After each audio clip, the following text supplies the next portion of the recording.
Okay. Hello, Dr. J. I know you wanted us to share our synthesis with our family, so we have my parents sitting on the couch. They say hi. For my synthesis project, I decided to do transportation and civilization. And I have 6 themes. First is my experience, second is how transportation has changed, third is restricting transportation, fourth is transportation of goods, fifth is transportation of ideas, and sixth is reactions to transportation. So first, my experience, we pretty much took public transit in all of the places.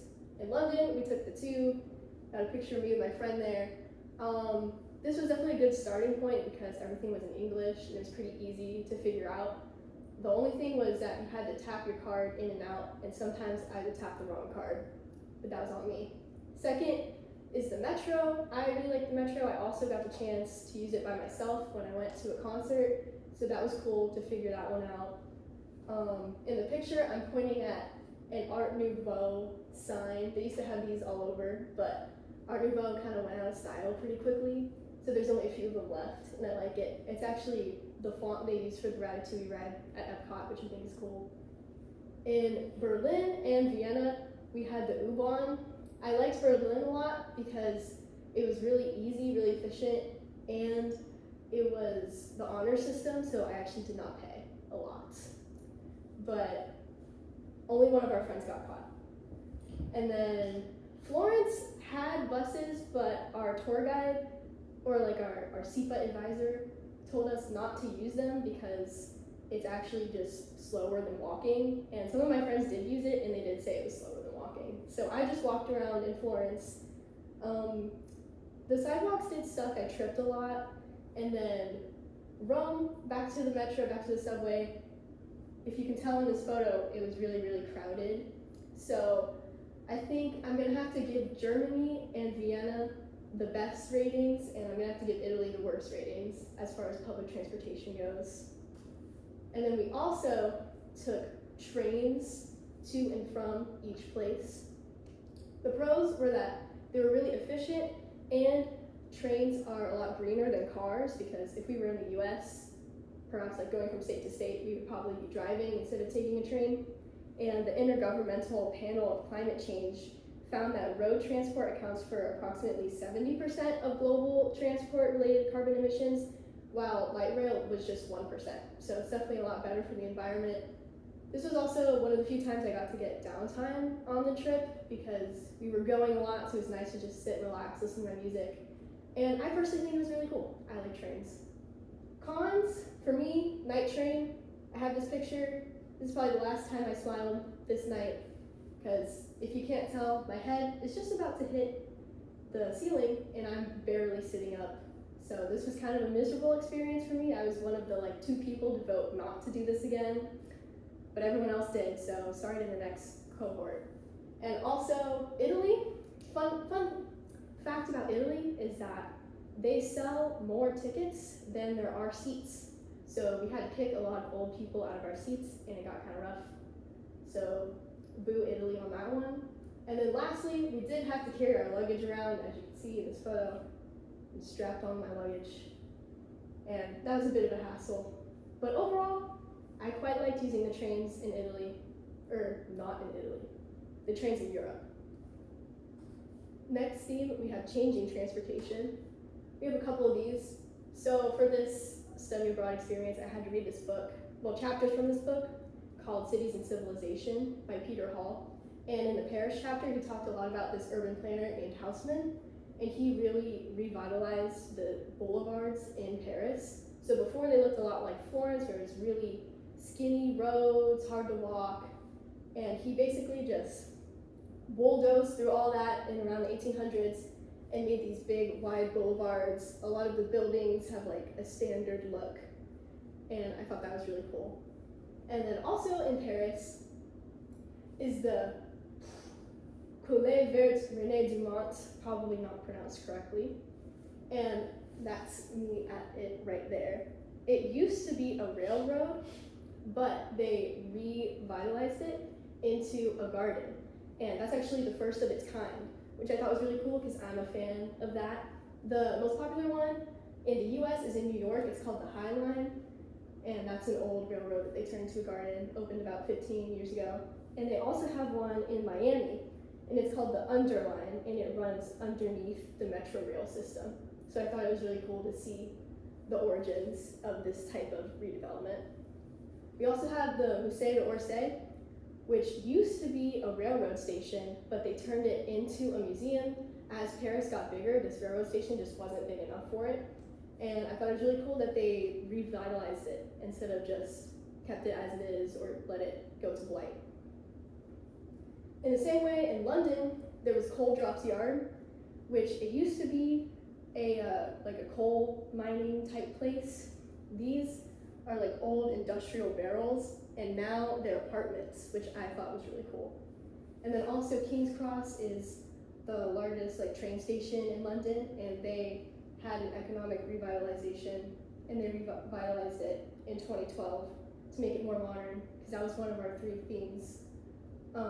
Was like in each place there would be 3 times that they renewed itself, and in London this was one of the big renewal type deals, was like changing areas that weren't serving its purpose and revitalizing areas to better serve its purpose.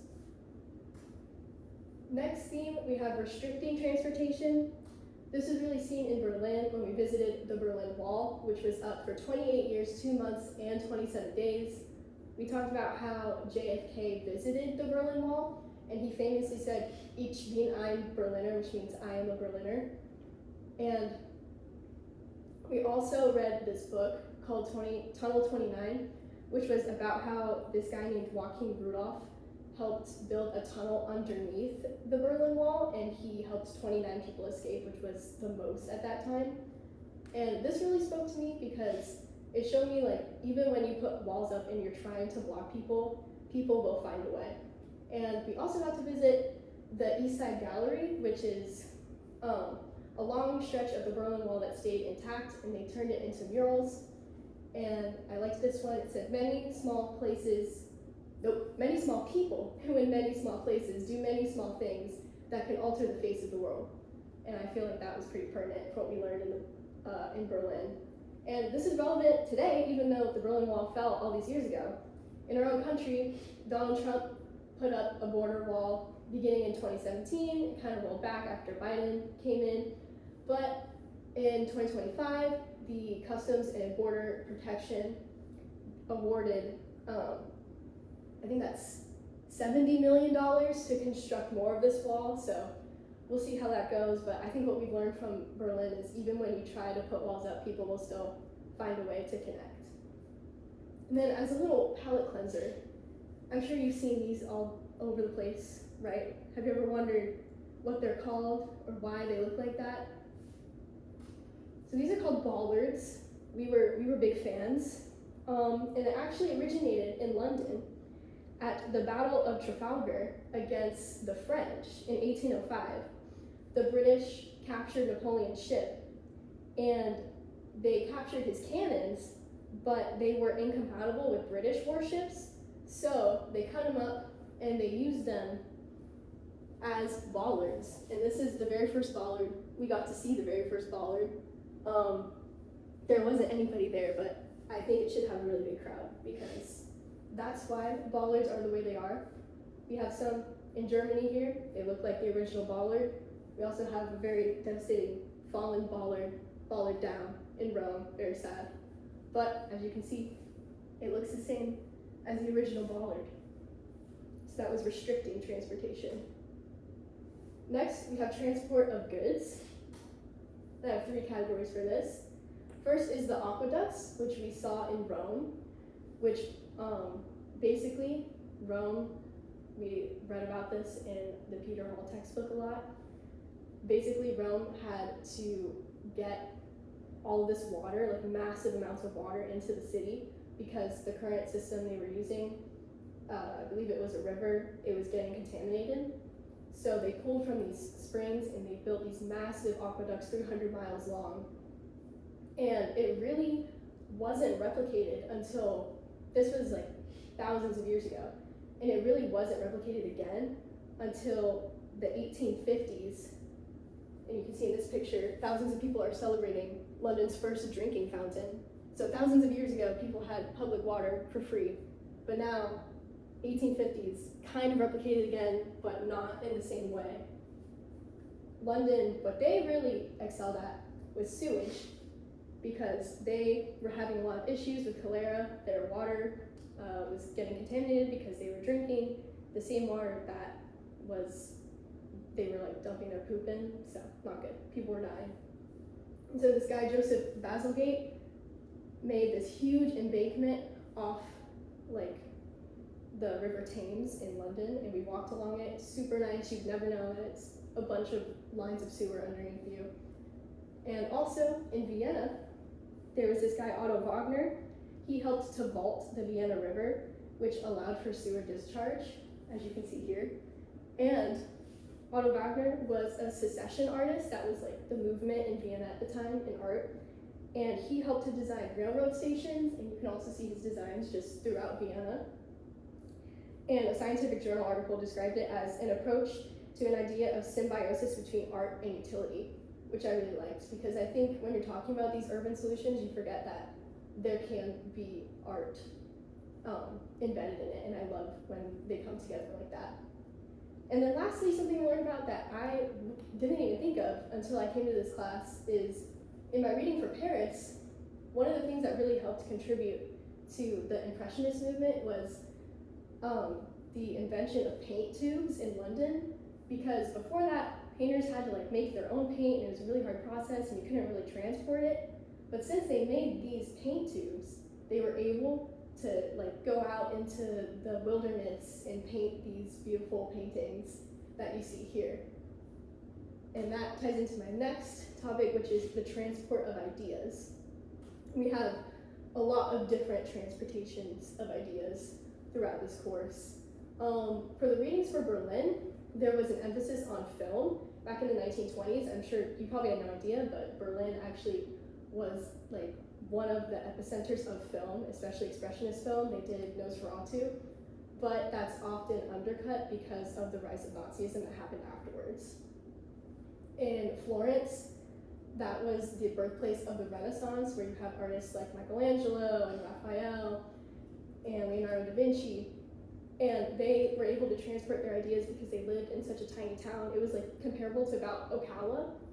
So imagine like Ocala being the birthplace of this art movement. Crazy. In Paris, you have artists like Van Gogh and Monet, who were the originators of Impressionism, and they transferred their ideas by meeting up in these clubs and these cabarets, and also in specific cities like Montmartre. Similarly, in Vienna, you have a lot of big musicians of the day, like Bach and Beethoven were really big musicians that came out of Vienna, and they would meet in these coffee houses like in Paris, and they would share their ideas. And the big idea that was expressed in the textbook is that it was really a collaborative thing. Like, it wasn't just one artist off by himself starting a movement. It was a group of people together, and they were able to do that because they were transporting these ideas. In Rome, in ancient Rome, we had the Forum, which is where a lot of diplomatic lawmaking was made. And today, I put online with a question mark because a lot of these places that I'm describing are third places, which is areas outside of school or home /work or home, like a coffee shop or a bowling alley. But you hear people say like, oh, the kids never go out these days. And I feel like these days our third places have really migrated to online. Like, when I see a good movie, I usually look up reviews online or like chat spaces online. So I'm interested to see how the transport of ideas changes. Lastly, we have reactions to transportation. So in London, we went to the National Gallery, and there was this artist, Turner, who painted this painting, and it's a reaction to the Industrial Revolution and all the changes that came with that. That painting is really showing like how railroads are just they just go at this speed that was unfathomable to humans at the time. And so it was really showcasing like fear and awe at the Industrial Revolution. And in the present, we see a similar reaction to the Information Revolution, which has been compared to the Industrial Revolution, with Radiohead's OK Computer album cover. You can see it's highways and kind of blurred, and it's supposed to show like fear about urban sprawl, and also there's just a general theme of fear of technology and the information age and how that's affected the human psyche and socialization throughout the album. And in the future, I think a lot of people have been, oh, my cat is trying to block the computer. A lot of people have been comparing AI to this information age, industrial age, something that's going to completely change how we interact in society. So I've seen a couple videos saying AI bad. I'm interested to see what the new art reactions to AI will be in the future. But hopefully what you've gained from this is that transportation impacts everything. It impacts artists, how they make their art, how they do their art. Artists impact transportation. Transportation is what allows us to get from one place to another. It's how we pollute the environment. It's how we can help reduce pollution. And I think it was a really important and cool thing that I learned in this project, and I wanted to share it with you. Thank you.